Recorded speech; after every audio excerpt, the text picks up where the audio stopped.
How can AI help you curate a personalized travel experience? In this episode of the AI Guys, I'm going to be sharing what I've experienced during my recent travels and how AI has not only helped me navigate these fine Russian oligarch chateaus, but also provide an on-site concierge that fits in your pocket. Welcome to the show, where AI takes the floor. Lee and Rich on the mic. Welcome to the AI Guys podcast, where we make artificial intelligence easy to understand for everyone. I'm your host, Lee Dixon, and as always, I'm joined by the world traveler who is currently residing in an oligarch's Airbnb, I believe, Rich Swire. Good to be here, Lee. Yeah. Straight from Paris. I was going to say, man, you've been on the road now for a couple weeks. How has travel treated you so far? It's been great. You know, I love Europe. It's a fantastic new world. But you know, good to be back on the show. Excited to be talking about some cool things today.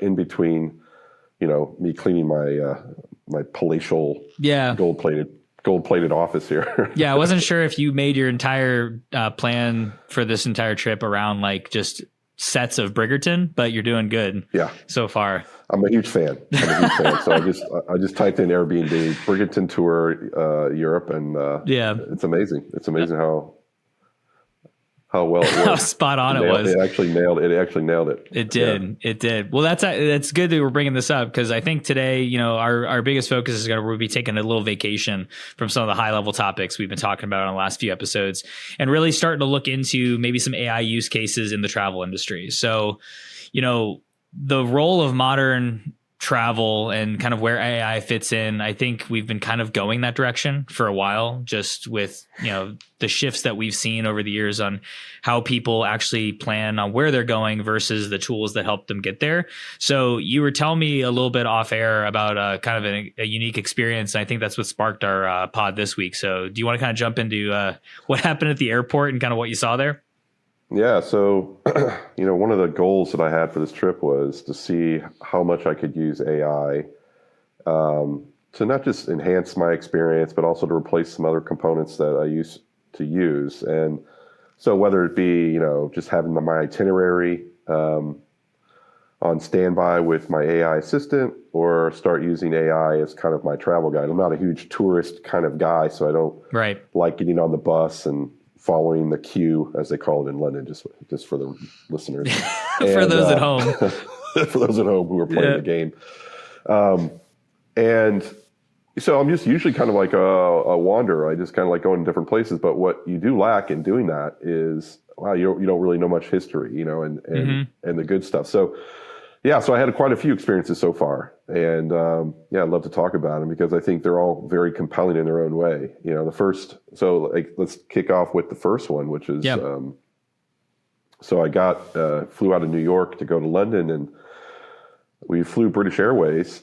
And so I checked in like I normally would. You know, they give you your passport at the place you check your luggage, and they scan your passport, do all the good stuff. And then they, you know, say, here's the gate, and everything seemed normal. And I got to the gate, and as we were walking up to board the plane, you know, I was thinking, oh, okay, I got my ticket out. I got to get ready to scan it, you know, put it on that laser thing. Yeah. But then I literally walked up, and there was this kind of this iPad staring at me, and then basically knew my face from my passport and essentially checked me right in. So I didn't even have to take anything, no passport, no ticket or anything. That was my first time experiencing that. Yeah. And we travel quite a bit. I was going to say, I mean, you guys have made this trip a handful of times and almost every year. So this is something that is different for you just from doing this, you know, 10, 12 months ago. Yeah. And it's crazy because everybody in my family was like, oh my God, what was that? So there was like real like impact, even though they're all very familiar with technology. It's always interesting to see it in the wild. And it's just scary because we're like, oh, they took a passport picture and somehow that got obviously put into a facial recognition using AI, I'm guessing. Yeah. Just like a fingerprint. And then now, you know, simply by walking up to a camera, it knew exactly, you know, who I was. And it actually, in a weird way, kind of the first inclination of it was, well, that was kind of weird. You know, like not that it really, I mean, they already have my information, so I wasn't really concerned about privacy because obviously that's the component. You're flying, you're giving up who you are as part of safety. But it did feel a little jarring because you're like, oh, wow. I mean, my wife, for example, even said like, oh, I bet you they've been following us through the whole airport. So like, I'm not sure that we're the target here, but maybe, you know. But I think, but then when I walked through, I was like, wow, that's actually it's highly comforting. You know, I had this like sense of like, I peeked into this kind of curiosity / anxiety of like, oh, what does this mean? And trying to comprehend it, even though I knew it was possible. I've never really witnessed it or experienced it. Yeah. And I think that's a big element of AI. And maybe a theme of today's talk is until you actually experience it, there's always going to be jarring the first 15, 30 seconds because you're like, wow, that is a dramatic leap in technology. From where it was last time. And we hear about it. We see it in the movies, but to actually experience it is pretty unique. And then once I experienced it, I quickly I was like, oh man, this is probably going to be the safest.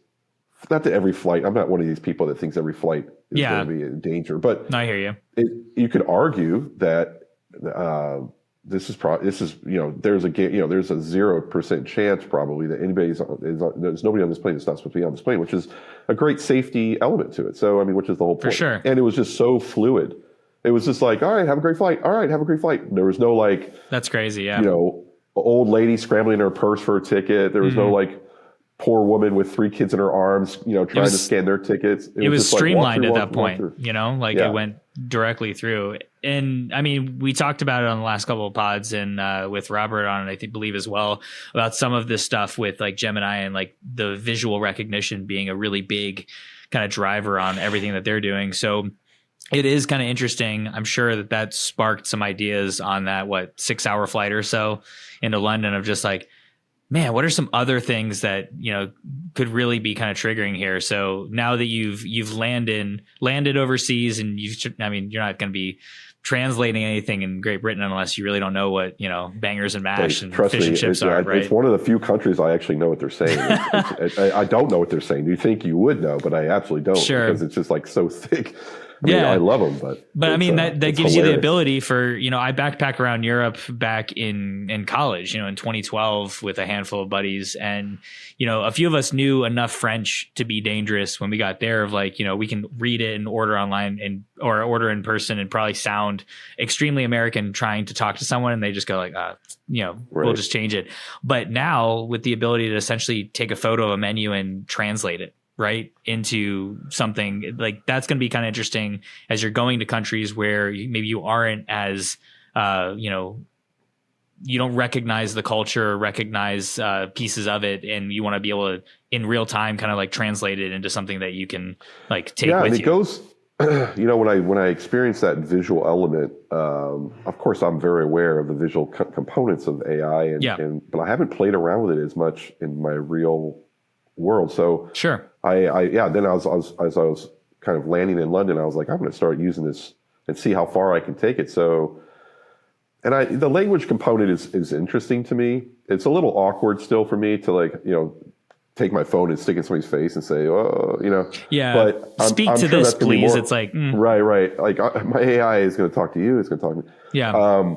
Because I can imagine that that's a very still a little bit of an awkward thing. But one of the things and language translation, that's like an obvious low hanging fruit. But what I thought was very useful was I started taking pictures of it started off as I got a menu. We went to this like super healthy kind of like vegan extraordinaire type place where like half the menu you don't even know what's in it, and then of course. This is like my wife's favorite thing. So I just go on there and I say, I take a picture of the menu because I could sit there and look at all this stuff, but I don't know what half that stuff is. And I asked my wife and she's like, well, you know, you'd like this or this or this or this or whatever. But I said, you know, what I'm gonna do is I'm just gonna take a picture and I'm gonna tell AI, like, I like eggs, avocado, toast. Like I basically put in my Denny's order or whatever. Yeah, exactly. I want something that resembles a Grand Slam. Is there something on this menu that does that? I said, what on this menu is like that? Or is going to give me that same flavor profile? Yeah. And it's amazing what it did. It just, you know, it took the entirety of the menu and it literally picked out what's funny is it picked out this one item, and then I waited a couple minutes. I said, "Honey, what do you think I should get?" Because she's like my default AI Yeah. when it comes to what I eat. Sure. And she goes, "Oh, you should get this chili thing with the eggs." I was like, "That's exactly what AI told me." So Yeah, that's wild. it's so cool because there's two things I think I want to highlight there.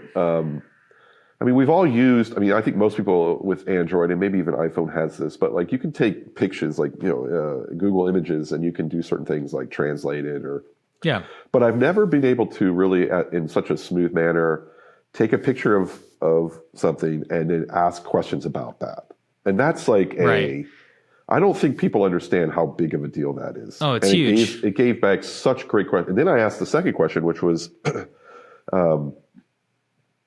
how many calories is that dish going to be? If estimate, because it doesn't know how big it is.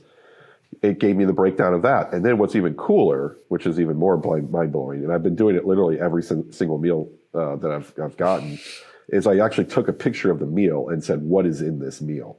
So not having any sort of textual input. Yeah. It just took a picture of the meal, and these places that are vegan, they go over the top. Everything just looks like grass and berries and like there's no like it's not like a Denny's menu where it's very clear that it's 2 eggs, toast, some bacon, sort of sausage and toast, right? It's like all like mixed. It's all beautiful and well curated. It's presented in a very different and aesthetic way. So, but AI, didn't fool AI. It knew exactly what it was. That's and wild.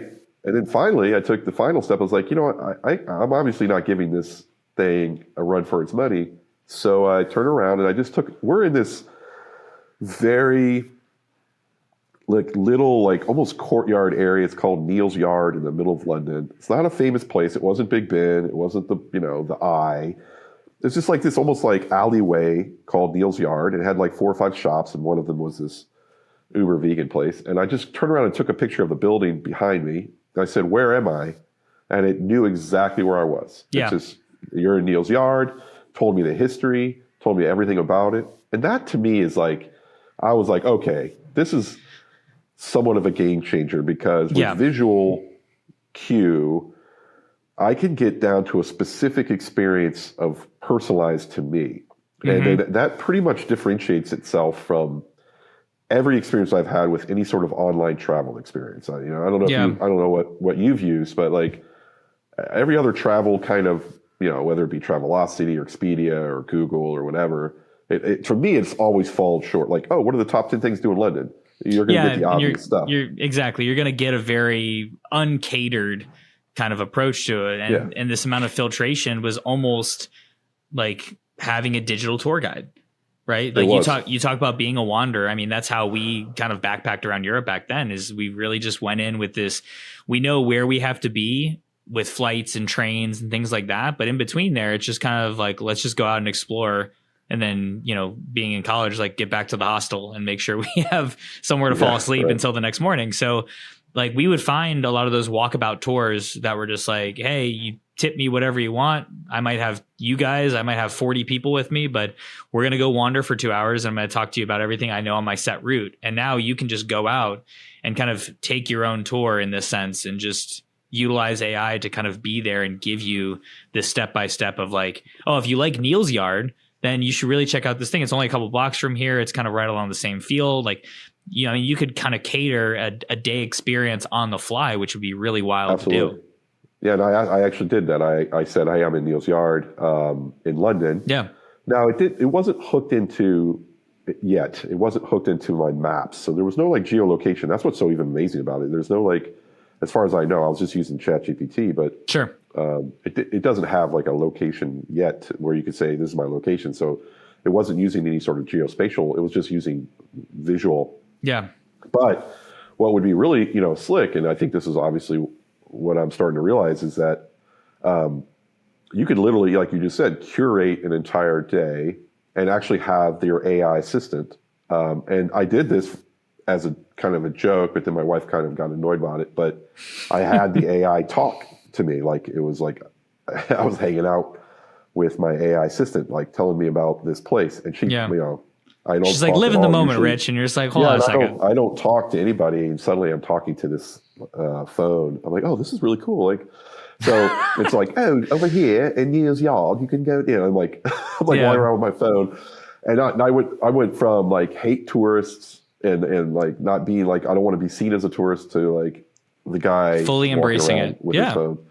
But what was impactful for me as kind of a summary point to that experience is that you could see how easily with AI and an AI assistant, how that becomes the end all be all of how we will interface all this amazing data and information on the internet. It just became so clear to me that there is no reason for me to go and Google, tell me about Neil's yard, and try to take a picture and use Google. And as much, or just start reading through a Reddit blog of like, everything you've. Zero interest in that now. I mean, it's almost like this AI has already curated this information. And I'm sure Google, Gemini, and all these other ones will catch up, and they'll have some interesting components as well where they can do. But you can see that that the accumulation of all this cool stuff, the visual element, the use case is so unique and so different and so valuable. And so, like, even tonight, I went to dinner, and we kind of found another, healthy place in Paris, and I just took a picture of my food, and I'll show it. I don't know if people will be able to see it, but what's cool about it is, you have this ability to take pictures, and then, like I said, and I say, what was in this meal, and how many calories did it have, and it just tells you, and it says like, oh, this has chicken, this has, quinoa, this has all this other stuff, and I was like, oh man, look at the impact that has, not just on I'm traveling for a few weeks now, so like, if I want to like make sure that I'm eating healthy or not go crazy or even if anybody not even traveling wants to look at their dietary restrictions and look at a plate of food and go, is there anything on here that I should avoid, or I should kind of avoid, just scrape to the side or whatever. Again, there's like all these implications, because otherwise, what would you have to do? You're not going to get all the, you have it in the menu, but it's not as clear sometimes what exactly you're eating. And then let's say you have a medical condition, that you have a dietary restriction, or you have a doctor who wants to track what you're eating. How cool is it to just take a picture and say, here's what I ate over the last week, and just kick that right over to a medical provider. Yeah. I think that's wild to think that, you're using it, like you mentioned, in this kind of touristy, just like fun way, right? But you're thinking of all the implications that you could put on after the fact of just like, how could this affect these other spaces and these other industries that have nothing to do with travel? It's just because of this specific use case, and how could it be utilized? Like, it's pretty interesting to think of it outside of that box. Yeah. Then I was wondering, what else could you take pictures of? So now I'm like literally going full. As a guy who's normally not engaging with the world around you, you're giddy at this point. It's more like testing the boundaries of it and where it gets lost. But if as we live in a world if it hasn't been covered through photography already, through social media, through other components, it sure is headed that way. Yep. And so the full experience of having the world digitized, honestly, I've never really felt the benefit of it. I know like we do it on social media, and I do it. People do it for a variety of reasons, to talk about how, I'm in this great place, or I'm traveling here, or maybe they're influencers, maybe they're just, saving memories for their own personal use. Maybe they just want to share it with their family and friends. But outside of projecting and people kind of consuming, it's not something that you would actually ever go back to, right? Like if you post a story on Instagram 2 weeks ago, it's like, okay, it's gone. It's in the archives, gone.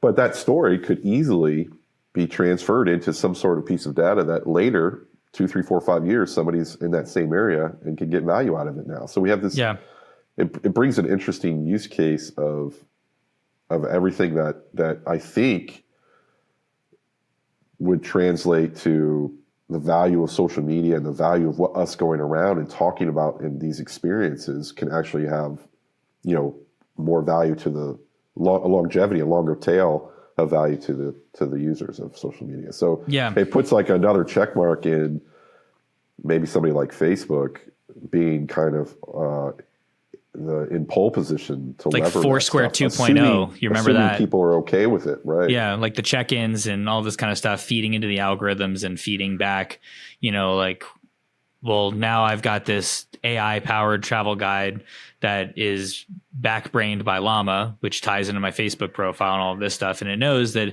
if I like breweries and I'm staying in this area of the country, now I have, all of these things relative to what I typically would go after, being like, hey, by the way, if you have a free day today, because I see your schedule's open, you're just going to go wander. Like, why don't you check out this and that and kind of almost day plan for you.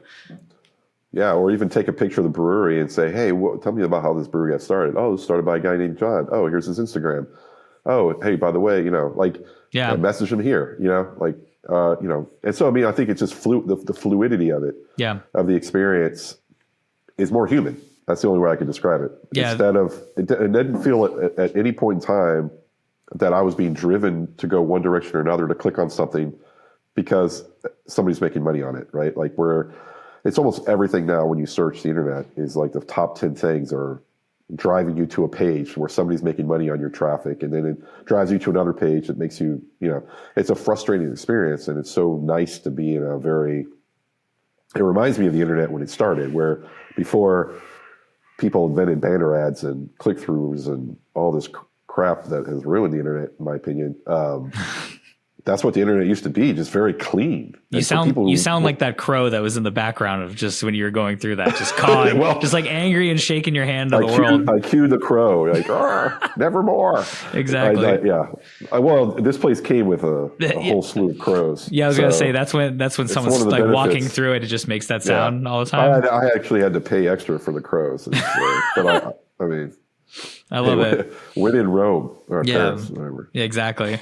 But no, I think that gives us a good taste. I mean, we could get into a ton of this, and I think we will on future podcasts, because again, with our company Rhea, for those that don't know, I mean, we work with a variety of different industries and build out customizable AI assistants, and tourism and travel, resorts, things like that. We've been working with some companies on ways that you could have like this digital concierge that is within like your hotel room or like within the actual resort you're staying at. But the fact that you can now be like, hey, go open up the app, and that same digital tour guide that lives here, part of our Marriott program or part of Hilton or whatever, right, is now in your pocket, ingesting what you're taking around the world with you to feed back into that bigger brain and be able to say like, hey, a lot of our people that stay here, like, they go to these kind of restaurants, these kind of things, like it could feed, like the two-way information to me is just, there's so many ways to kind of leverage that for both the consumer and the business to make better experiences. And I think that is one thing that AI maybe has not yet seen the potential of, is just like these real world, like on the cuff applications like tourism, of just being like, I got a day to kill, and now I'm here and I've got my AI that's going to help lead me through this. And it doesn't need any more context than that. It's just very, very cool stuff. Yeah, 100%. You're dead on. I mean, this is just one channel where I think AI will run, through it once people see the value it offers, whether it be the host or the guest experience. In my case, it was just like me just as a tourist, but easily once the venues start to figure this out and understand the value of it, they're going to add more content. They're going to push for that kind of stuff instead of like scan this QR code and give us a rating on Travelocity or on Yelp, which is still like an interesting thing that they, push for because it drives some traffic, but like to enhance the consumer experience and then to have it and then share it with others on Instagram might be more poignant. And so, I think whether, and you're right, the adoption of this, you're paying for the extra birds now too. I hear. We talked about the promise of AI, and we're seeing how these big companies are investing, literally hundreds of billions of dollars building out the infrastructure, which is the first phase. And then there's this gap, which is like kind of the calm before the storm, because all this infrastructure has to be built up. And then once the infrastructure becomes available as a service, then the application providers can come and start building the tool sets and learning how to then re-engineer what they need to build in order to bring it to market, to offer it to these companies like the hoteliers, like the travel guides or whatever it might be. And then you have to wait for the culture lag adoption of the consumer. So there has to be something there that's so valuable, that's so advantageous for them to adopt and use that it's so catchy go that from they want to do whatever it. they did before to this new thing. Yeah. You Well, know? I mean, and you just don't even like have to look far. Yeah, you could look at any company that we all have experienced, whether it be Uber or Uber Eats, and so like you can, or even quite honestly, even something like the mobile phone. As much as people believe that it was an overnight success, if you will. Yeah. It took a lot of pushing and a lot of pain to get people to switch over to, what is kind of the standard use case, which is this app store mindset, because people were just like not ready for this new world of like, oh wow, my phone is a computer now, and I got to spend $900 instead of $80, but it happens, Yeah. It takes the adoption, years. but maybe that adoption is just sparked by, like you said, like you're in a moment and you say, what the hell? Let me try this out. And then once that happens, like you said, you can't look back on just like, oh God, I was doing everything so different, and I don't see myself ever doing it differently again like that. Like it's just cool how quickly that can trigger. I think it comes down to the one thing that makes people adapt to technology is it saves time and money, period. What I mean? And it creates a better experience because of that. Yeah. And that's always been true, and that's always the case, right? And that's kind of always been the premise of, even I was watching a great talk with Jeff Bezos, and that's what he basically said was he doesn't even talk about the functionality or competitive edge of Amazon or the technology that he's going to adapt to do something. He just keeps his eyes focused on, he knows in 10 years, 20 years, 100 years, people will always want to spend less on products and they want to get them faster. Yep. And as long as he's doing that at scale, he's good to go. Always going to win. Yeah. And I think that's the mindset of what we're in now, is why people are investing so much money in infrastructure and AI, is because people want it faster. And it's going to be unique in the sense that it creates a human interface, right? And that's what's exciting about it. Speaking of that, like I have, we were talking about Rhea there, our product, and another component of our trip, I decided to, I have Rhea as my own personal assistant at home. But what I started doing with this trip is usually what I do when we go on these trips, I share with my family like some sort of like an itinerary, right? Yeah, like a Google Doc that kind of looks like a hodgepodge of different font sizes and images, and it's like all like weird. Even I kind of get lost in it. I'm like, I don't even know where this came from. Who put this in here? Yeah, like is this the train to Paris? So what I did this time was I uploaded all this information into Rhea. Just basically taking tickets, or if it was just the email from the airline. Yeah. And also just put in information about the travelers, their passport numbers, things like that. So I could just quick reference. Accessible. Yeah, just quick reference. And it's been great because now all I have to do is I can just text Rhea anytime I want and say, hey, when's our train leaving to Paris, or hey, when's our flight to Rome, or whatever it might be.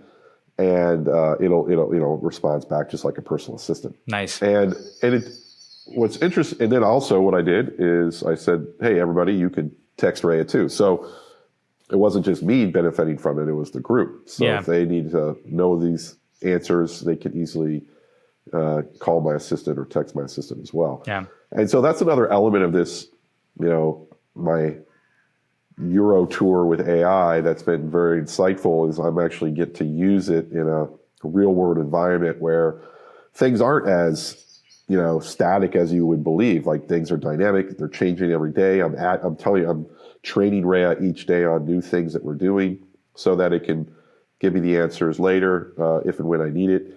And so it's really putting our product to test, but it's also making the experience that's so much better. It's literally like having a travel agent. And I think that's one of the elements that is so interesting when you look at the evolution of travel on the internet, is that we went from travel agents being kind of the only place you could go to get a trip. And honestly, travel agents some of them, just book your ticket, but some of them actually helped you through the entire process. Yeah, they right? curate They would actually everything for you. They would curate your itinerary.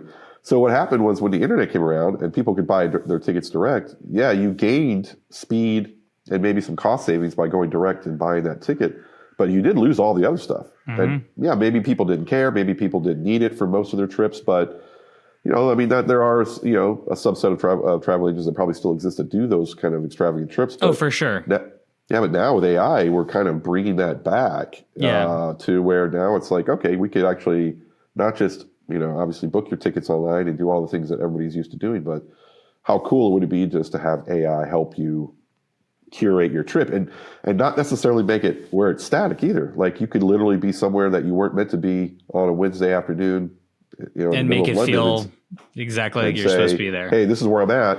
What should I got a couple hours to kill. Where should I go? Right. Yeah. So, That's tell really, me really about cool. the statue because I want to know. I want to feel smarter than everybody else, and I can tell my. So then you kids can turn how. around. Yeah, you can turn around and be like, "Let me do it, guys. Come over here. Let me tell you some history." Yeah, let me tell you about. You know who this is? This Yeah. is Cornwallis Harrison III. That's whose house you're staying in right now. Exactly. Yeah, exactly. He's a knight. Yeah. But yeah, AI and travel. I mean, I really opened my eyes. I think it's going to be. I'm really excited to see how it actually evolves. I don't know what all these other travel companies are doing to stay on top of this. What I think is going to be a new kind of experience, and I certainly don't. I think there is going to be a transition from map-centered kind of experiences to a more of a kind of curated experience-centered, and it'll be really cool to watch. Well, that crow calling in the back tells me we're up for time today, unfortunately. And I know you have dinner with a queen or something going on like after your first dinner you've had. So I want to thank everybody for joining us on this episode of the podcast. If you haven't already, hit the subscribe button to stay in touch. Also, check out our Substack for more content, which will be linked to this episode to continue the discussion. We appreciate you listening to us being seriously stupid, and hopefully we came off surprisingly smart as well. Take care, everybody, and safe travels, Rich. Adios, as they say in Paris. Yeah. Au revoir. Where air takes the flow.